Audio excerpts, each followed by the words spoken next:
Hi, this is Jeremy Pope. I'm the author of the Sales Call Overhaul newsletter and host of the podcast by the same name. And in my episode for the Business Growth Architect show, I will share how to give your salespeople confidence in your offer. And if you listen to the end, you'll hear my price up front technique for solo founders and solopreneurs. Welcome to the Business Growth Architect Show. I am Beate Gillette. I am the host. I want to welcome you to our globally top 10% ranked podcast, where you will hear from industry experts about the strategies that are working right now to unlock hidden opportunities in any market so that you can grow your authority and scale your impact. And now let's get started with the show. And welcome back. This is your host, Beate Gillette from the Business Growth Architect Show. And with me today is Jeremy Pope from the Sales Call Overhaul. And as you probably have a hint, we're going to talk about sales calls, sales call overhauls, and a whole bunch of stuff. Jeremy, I'm so excited to have you on the show. Thank you for I have been excited to come on this show for 3 months now? I've been so excited about this. We had such a good time last time we talked. Thank you so much for having me. Tell us, what does somebody do who does a sales call overhaul? Well, an overhaulic is someone who is focused on continually improving their sales calls or the sales calls for their teams. It's kind of a play on the a sales call overhaulic. We introduce ourselves sometimes with, "Hi, I'm Jeremy and I am an overhaulic."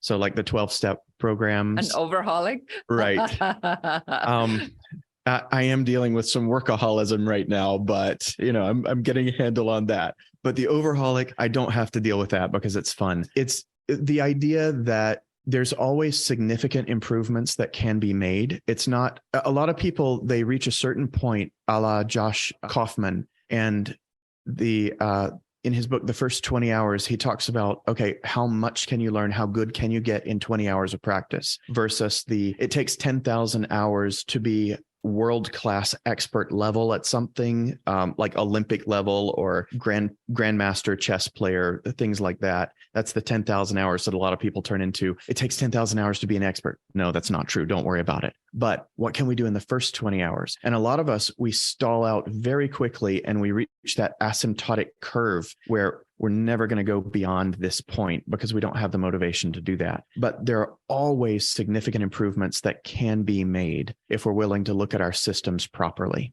And Eli Goldratt talks about that a lot in his book, The Choice. And I'm a big fan of Goldratt.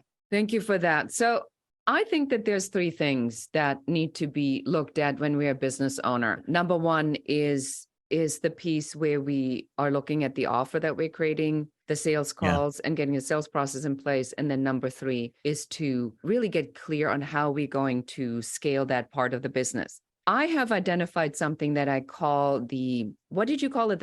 The feast and something. Oh, the feast and famine cycle?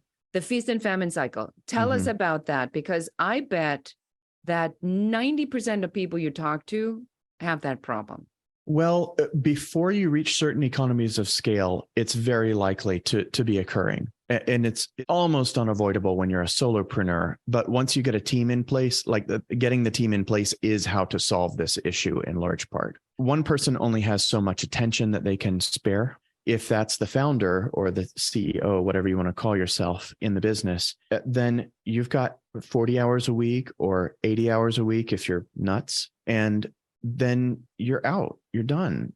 So there are certain tasks that must be completed in order to move the needle in the business. You can't boil water at 150 degrees Fahrenheit. I don't even know the Celsius. Sorry. You can't boil water at 50 degrees Celsius either. It has to be at 100 degrees Celsius. So there's a certain amount of activity that has to happen in client acquisition, the sales and marketing side. And there's a certain amount of activity that has to happen in order to fulfill on a client. And so as long as you as the founder are jumping back and forth between those two, it is very likely that you're creating a feast and famine cycle for yourself. Now, this also happens when there's teams involved, but it's because the founder has not learned to manage a sales team effectively yet. They haven't learned how to manage a marketer effectively yet. They haven't learned how to manage a fulfillment team effectively yet, and only go focus on, like, for the task part, only go focus on the part that's within their zone of genius, like the why I started the business in the first place part. Mm-hmm. And then they can delegate effectively on the other parts. So I care deeply when I'm doing business coaching about effective delegation. And Christopher Jones, with his 4 steps of delegation and the 4 phases of maturity in delegation, I draw heavily on his stuff around those things. I found them tremendously helpful. I love that advice. A lot of my clients is that, and I actually think, Jeremy, that a lot of this is an internet marketing trap, is that that keeps you in that perpetual desire to be and do more. So if I only knew how to do this and this and this and this, if I only knew how to do the product launch, if I only knew how to do the funnel hacking, if I only knew how to write the proper copy, if I only knew how to do the sales calls, if I only knew how to close better, if I only knew. And so I am now running around in a perpetual desire state of needing to do and want more, but I can't. This is a maturity issue in the leader, like a personal emotional maturity issue in the leader. And it requires growth to grow out of that. And some people never do. And that I've heard so many people talk about the number one reason that small companies don't scale is client acquisition or undercapitalization, or, some other thing that expert tends to specialize in, or they're an author around that topic, or something like that. Everybody's got their pet thing, but maturity covers all of it. If you're not mature enough to lead in the ways that your people need you to lead, you cannot scale, period. You will never get yourself past the hard things where you can scale. So it affects all those areas. Like, if you're not mature enough to figure out how to fundraise, how to recognize when you need funding versus you can bootstrap it, okay, you're going to fail. But it's a recognition issue. It's a flagging issue. It's a perceptional maturity issue there. And that's one of the reasons that folks like you are so tremendously helpful in providing strategy and providing clarity around half of a business, is because, and I know you know a lot more than half, but your business focuses on the acquisition end of things. And it's amazing because you can point out, you've seen patterns that the client doesn't see. They're inside one business. You're inside 50 businesses or 1,200 businesses over the last 4 years, or whatever the numbers are. But you've been able to see these patterns over and over and over, and you can help them see when they are stuck mentally. And honestly, I find that 70% of the coaching that I do, it goes back to the beliefs someone has. 70%. It is astounding how much of it goes back to the mindset of the founder. There's a saying that fish rot from the head down, right? And the head of the company, it matters. I mean, anytime there's something rotten in my company, it's me. It's me. I've done something wrong that rotted something else. And so we've talked about that before as well. We've both been very transparent and vulnerable with each other about this stuff. And we have to address that in some very brave ways. And it's hard. But that's what it comes down to.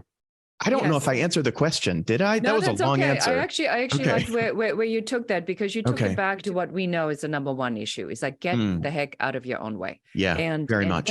When we talk about sales, I think that there's nothing more important than to get out of your way. Since we had our first conversation, I have now brought on a sales team. Woo. And my God, let's just say the heart palpitation. And I mean, the first week, as I was changing my own mental pattern on how I thought about that, I was miserable.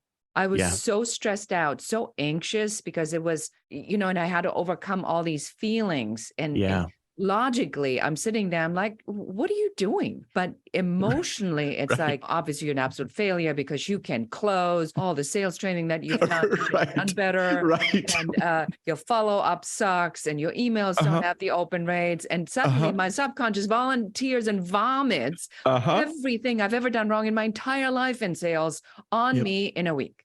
But I know it's the right thing to do. So I know how to push through it. But like with everything in business, when you make a change, you have to put the money down, because that's the cycle of change. Is you make the decision. The money doesn't show up so you can make the decision. You have to make the decision so that the money can show up. I needed that reminder. Thank you. That is useful right now. Thank you. Yeah. I think a lot of people really are in this position. Yeah. Right now, Yeah. if I'm super honest. So I think any high growth whether it's emotional growth or whether it's business growth, I mean, my argument is that they are the same thing and they cannot be separated. But when you're in high growth, you're always going to have those decisions that require an act of faith. You're never going to have complete data. You're never going to be able to predict what happens with 100% certainty. And so being able to make decisions confidently and then de-risk them appropriately, or de-risk them first, hopefully, and then make the decision confidently.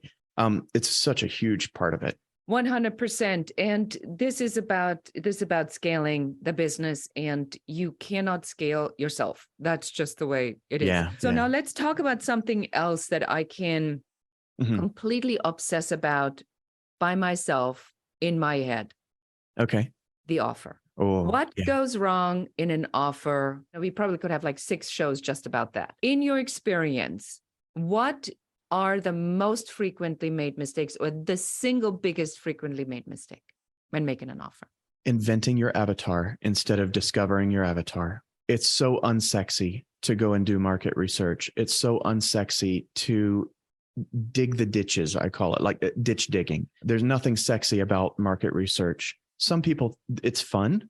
I like it personally, so I'm very lucky in that respect. But like having those interviews with people and going out and looking at Amazon, I don't like that part. I like interviewing people, but looking at Amazon and seeing what competitors' books, what 3-star reviews say their books leave out, and all the different ways of market research that you have available to you. If you invent your ideal client avatar, they're not a person. If you discover your ideal client avatar, you've got real people who really need your thing.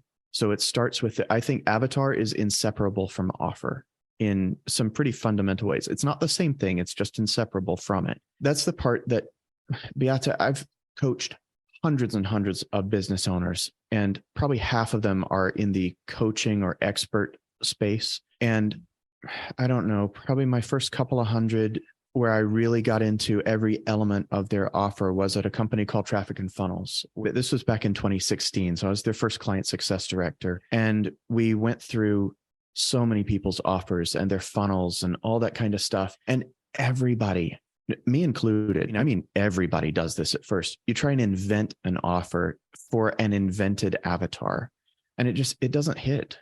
I mean, it's a 1 in 1,000 if the offer hits because you just guessed correctly, but that's just pulling on the arm of a slot machine, you know? So making sure that you actually know that people want your offer, it's not hard. People treat it like it's a mystical thing, but it's a very mechanical series of actions. It's very unsexy. You get sweaty mentally doing it. It's work, but it sets you up to have an 80% hit rate on your offer when you're done, a 90% hit rate on your offer. It's very simple. So that's my biggest frustration. It's frustrating because I did not start stressing that sooner in my career. I didn't start stressing it hard enough sooner in my career for my earlier clients. It's a huge deal. We actually, in the 5-Star Success Blueprint, this is the exact first step of my entire system. And it's called Airtight Avatar. You can get it at airtightavatar.com. We've made it so all you have to do is like do check marks, right? But I think what you just said is so important.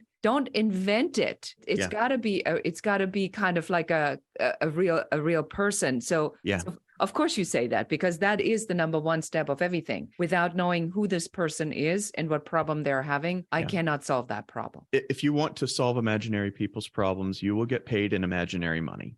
That's what it comes down to. Bingo. So now I've done this.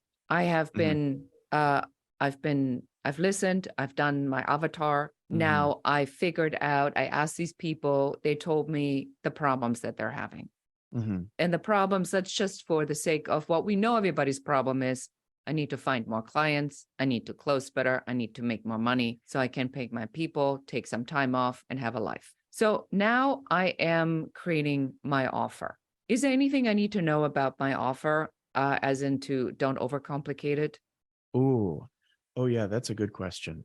I was kind of dreading this question because I almost hit it differently for every client I go with. on StrengthsFinder, my highest strength is individualization. And so it's so hard for me to make rules around a lot of these things. They already love you now that you said that, because everybody who's listening to this goes like, yeah, I like the guy because he's finally told me that I'm not like anybody else. So one of the things that I found is with overcomplication. So the guarantee, for one, gets overcomplicated a lot of times, or undercomplicated. It's just useless, a vestigial organ, an unnecessary tail on the offer, or it's counterproductive even. But in not overcomplicating your offer, an offer is not the deliverables. And that took me a long time to get my head around. And I have to remind myself of that pretty frequently. This is not something that I'm super good at remembering personally. So I have to lean on other people for those things. But when you're making an offer, I always say founder fuel runs dirty, or that founders make dirty deals. And so there's a VC, a venture capitalist that I read, that talks about selling on a whiteboard versus selling on PowerPoint versus selling in a PDF.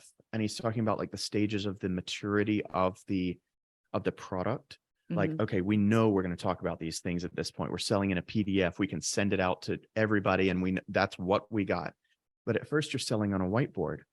And so founders make dirty deals because we're here to make anything happen. We're here to not be at zero. That's our part as a founder, is to not be at zero. And so we make anything happen. And it's very messy. We throw off a lot of pollution. It's like running bunker fuel for a cargo ship, but far away from shore. But as we scale things up and we hire a team, in particular, sales team, they have to sell clean deals, or they're going to overwhelm. Like when you're scaling, you're going to overwhelm your fulfillment team. When you are scaling up a sales team in particular, it could be any team, but a sales team in particular, you're about to flood your fulfillment department if things go 60% as planned on the sales side of things. You have to be selling clean deals.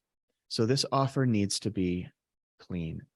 And you need to have done the spade work beforehand to get to the point where you can do a clean offer. Now, a lot of times what that looks like is you have to have, it's almost like a project management thing where you have to have the project brief so that your people understand what they're delivering on.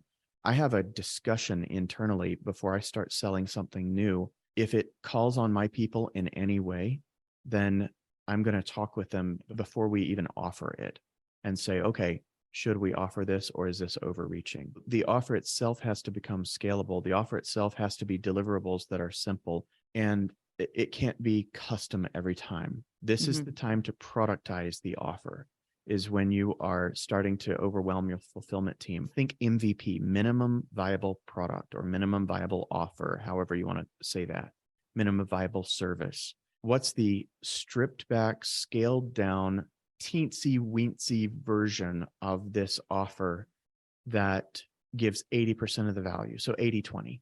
100%. I think that is, also, in my opinion, a very, very big mistake. Let's talk about the sales call right after this message. Are you looking for the hidden opportunities for you in this market? Or are you simply wanting to figure out what is your unique differentiation factor that makes clients want to work with you and not your competitors? If this resonates, I want to invite you to go to uncoverysession.com and schedule your 15-minute complimentary uncovery session with one of our business growth advisors that will take you through what your number one business growth blocker is, what you can do to remove it, and what your very best next step should be. And now let's get back to the show. We have, Jeremy, gone through some big pointers when it comes to offer sales, finding the right avatar, not creating stuff for imaginary people. So now we are at a point where we have the avatar, we have the offer, we stripped all the stuff from the offer that is unnecessary, that just pollutes the message. We have removed the 5,000 hours of online courses that we've created 10 years ago that we gave it a bonus that people don't want or need. And now we are making sales calls. How quickly should I start scaling up and handing my sales calls to a sales team? At precisely the speed of confidence. Interesting answer. Talk to me There, about that. So okay. if I, as somebody who's just done this, it is an audacious and scary step. Yeah. Yeah.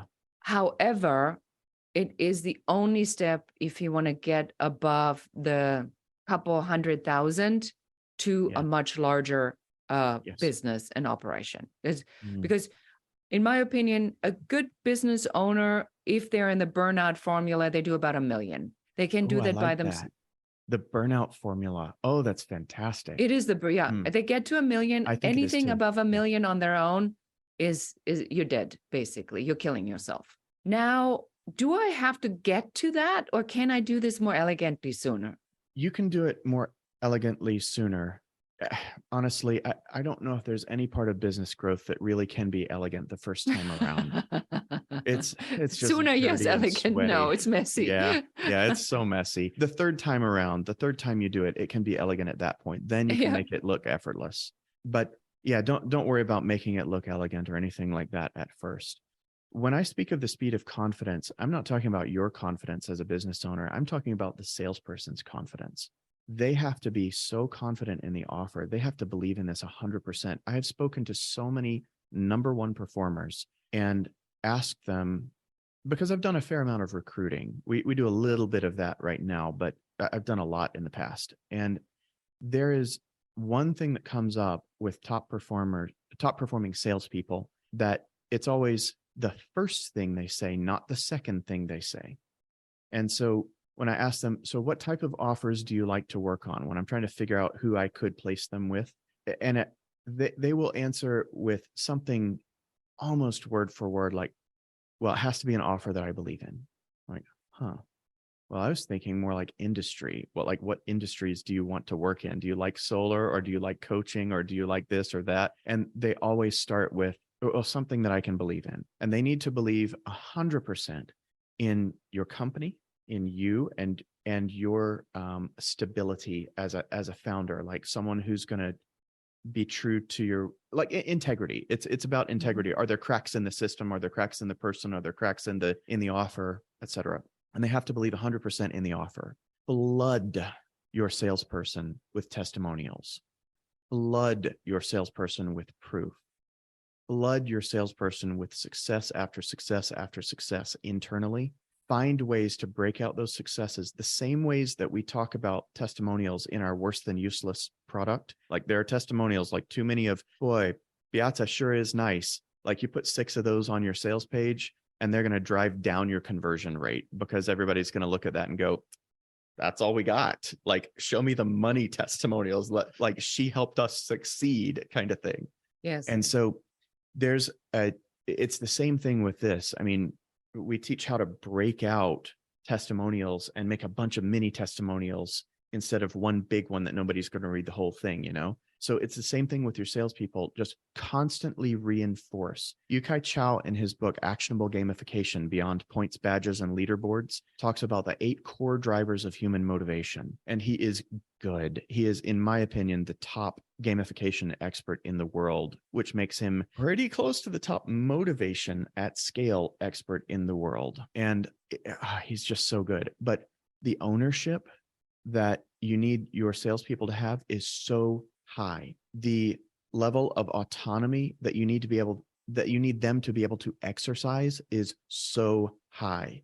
They need to be able to have and to feel like they have complete authority, whether to make a deal or not in this. And so if they're always feeling stepped on for, well, why didn't you make that deal? And they look at their qualification sheet and they go, well, they're missing 2 of the 4 qualifications you gave me. What am I supposed to do? Like, the instant recipe for failure. Your high performers are going to leave. Your low performers are going to stay because they're used to being abused. And this is a form of abuse, like giving someone mixed signals in writing versus voice, or in writing versus tone, or in policy versus attitude.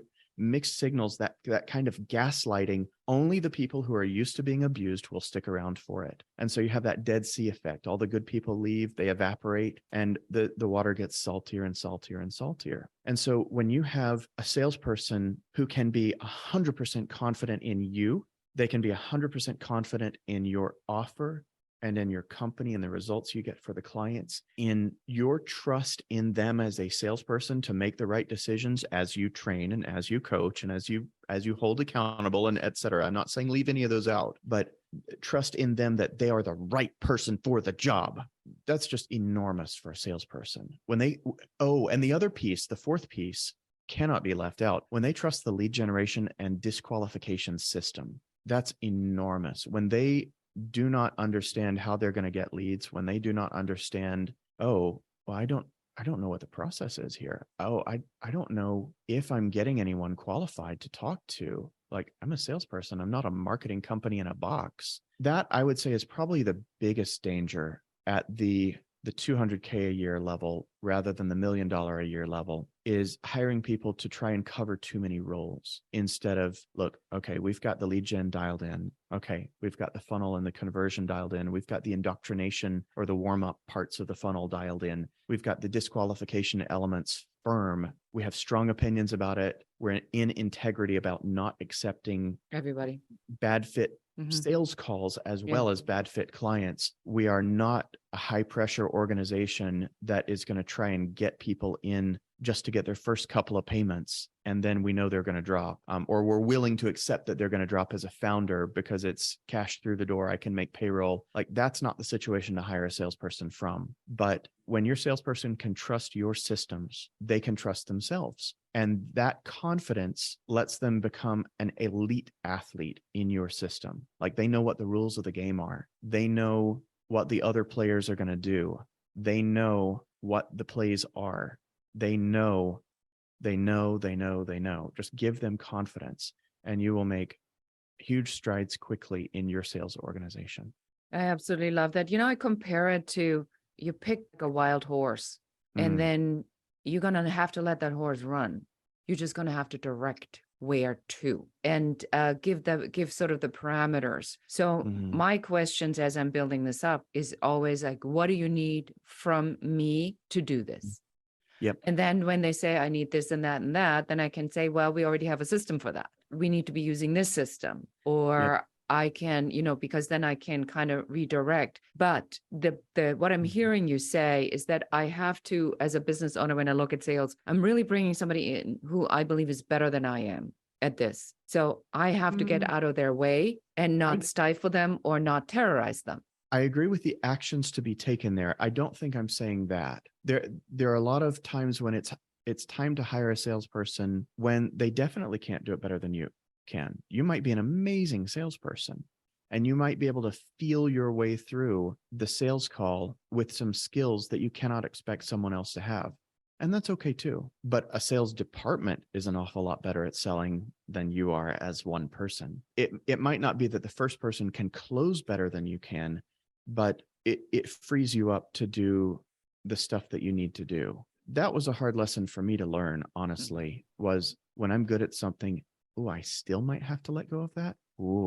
That's tricky. And if it helps, we might be thinking different thoughts in our heads about better than I am about that. Like, you might be doing a very different construct in your head. And if that's useful to you, go for it. Absolutely. That's not the way I build it, but it will definitely be better than you staying on it, for sure. Whether or not this one person is better at the skill set than you are. I want to ask you one more question, because I think that then we can wrap it up really nicely.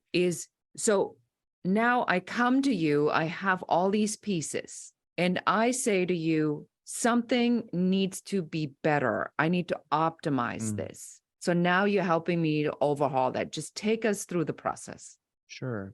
We've got a couple of different processes. One is for putting the recruiting systems in place for getting your sales team built. So the sales team build out process, we call it our STAT, Sales Team A Day. It's a Power Day structure.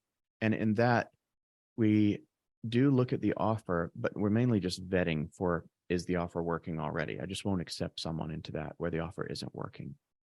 When you have a sales team already, then we coach sales teams, certainly. And we also coach solo founders a fair amount of the time. Our Sales Call Overhaul process is that process. So for a solo founder who is not yet quite ready to hire a sales team, the Sales Call Overhaul process, this is the one where we say, we put a sure thing, no bets guarantee on it. Raise your close rate by 50% in 3 calls flat by following our instructions, or we'll send you from anywhere in the continental US to Vegas for 2 nights with your spouse. We are very sure of this. There's no gambling involved in getting the foundations right. It's a mechanical thing. It's not mystical. You don't have to guess at maybe I've got it, maybe I don't, maybe it's Maybelline kind of stuff. There's right. So there's a mechanical element here. That's why I use the engine room. That's why I call it overhauls, is because it really is, it can be mechanical. There's a lot of psychology that can be mechanical, and you can relax into it and let the system do the heavy lifting. So one of the systems of thinking that we use around this is zero pressure selling. In a romantic relationship, there is tension. There must be romantic tension. In a sexual relationship, there must be sexual tension. But when we take that and we flip it and we say, in a romantic relationship, is there pressure? Like, no, there is not. We call that harassment. In a sexual relationship, is there pressure? No, we call that molestation and rape. We have words for these things. These are universally bad things. And so we can build tension in a relationship without being high pressure about it.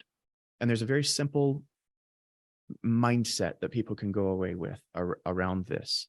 And when you are feeling pressured around something, be open about that thing. For instance, my price up front technique, I will often say something along the lines of like, or whatever it is that's bugging me at the moment, anything that I'm feeling a little hung up on, I'll just expose it to the prospect at the beginning of the call. Hey, I'm feeling a little bit weird about money right now. Maybe I didn't sleep long enough, but do you mind if I just tell you what the price is right now at minute 4 of this call, and then we can spend the next 40 minutes figuring out if this really is a fit and if the value really is there? And then they'll say yes. They never say no. And you go, okay, it's $18,000. All right. Now I can relax. Do you need to scream or make faces or mute yourself for a minute to curse at me? Like, is that even in range? If we can find the value, if this really does solve your problem, is that in range? And then they'll tell you yes, no, or maybe. And if they say yes, you are 60% closed, done at minute 4 of the call. Wow. Yay. Boy, that took a lot of pressure off, didn't it? And so now you're collaboratively problem solving. If they say maybe, you know you have a price objection in there that you're going to have to deal with. And so you say, okay, well, let's talk about how we might be able to be flexible around that price, or if there's anything that we can do as part of our discussion. So they know you're going to address it together. They know you're going to problem solve together, and that you're not going to ambush them with the scorpion sting at the end of the call, 3 minutes to the end, and decide. Like, this is not about pressure. And if they say no, then they should have been disqualified. Like, the same people who run away at the end of the call are the ones who run away at the beginning of the call, but you saved yourself 40 minutes. I think this is a good spot to end the interview on, or to wrap it up on, because what you just given us now is this really clear idea to say I don't think internet marketing in the classic traditional sense, how the Dan Kennedys of the world have invented it, is working as well as it has anymore. I think people are running away, like somebody's after them if they even smell that you're going down the ethical persuasion road, right? It's become its own buzzword, hasn't it? That I threw up in my mouth just saying that.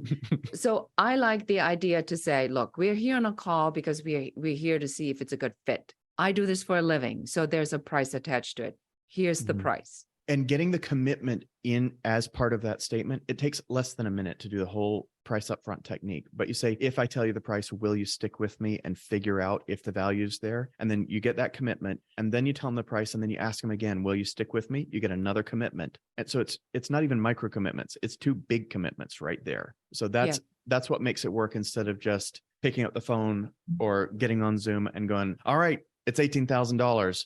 Okay, now let's talk. Like, the commitment, they have a piece to play in that. They have a part to play in that. I think that's the fear, and that's the confidence you were talking about, is that you're going to have that confidence where you say, look, it's really good. Shall we talk about this and how this can help you? So now we don't have this whole anxiety built up, and then, well, that sounds really good, but awkward pause. How much is it? Yep. Right. So I love that. At the beginning of all your sales calls, do you know that someone, if they want to buy, that they're going to want to know the price? Everybody's going to want to know the price. Of course. Everyone How much wants is it? to know the price. Yeah. Yes. And then tell me what's included and what's involved. And then I'm going to make the decision. We can activate the mysteries of our expertise at any time, but within an existing structure. A structure is not a prison cell. It's a home that you can venture out from. It's not a prison cell. I am going to use that. Systems are not a prison cell. Yeah, exactly. Yeah. I had to learn that so hard over so many years and so many times, because I get so defiant and resistant around overstructuring due to my ADHD. And so I have to remind myself constantly, it's not a prison cell. It's a home. It's a living room. I love that. It's my kitchen. I do certain things in the kitchen and certain things in the living room, etc. Yeah. Wonderful. So for anybody who's now listened to this all the way to the end and says, my God, the guy is the God of sales, where do we send him? What do you have for them? First of all, change your opinion, because I'm a pretty average salesperson with some really good mental structures and systems in place. But go to salescalloverhaul.com/letter. That is where our newsletter that we're launching is going to be. And I'm going to teach a mental model in each of the newsletters. And it might be TRIZ as applies to sales, or it might be the Eli Goldrat's theory of constraints as applied to a certain part of sales, or something like that. I'm going to teach a sales leadership element. I'm going to teach, well, it's going to be a lot of stuff, but that is where to come hang out. That's where we're building the community around that and the podcast. So please come join the newsletter and hang out with us there. Thank you for that generous offer. And I want to make sure that you guys all really pay attention to one teeny little bit of a detail here. You don't need to learn what you already know. Learn things you don't know how to do. And from my experience, 95% of everybody who come to me have an issue with sales. It's a skill set. Tony Robbins always says that when people are failing at something, it's because they didn't learn the skill. So learn the skill of sales. All right, Jeremy, it was amazing to have you. Thank you so much for all this information. I can't wait to share this with everybody. It's been a pleasure to have you on the show. It's been totally my pleasure. Thank you so much for having me. And that's it for today. Thank you so much for listening. And until next time, this is your host, Beate Chalette, and goodbye. Thank you for listening to or watching the show. We are so excited that you're here, and we are very grateful for you. Now it's our turn to ask you for help. Please do share this episode with one other person that needs to hear what we were talking about today. If there's any question you have about business, please do reach out to us and let us know. And don't forget to schedule your complimentary uncovery session at uncoverysession.com, where one of our business growth advisors will help you to figure out what your number one business growth blocker is in only 15 minutes. And that's it for us today. Until next time.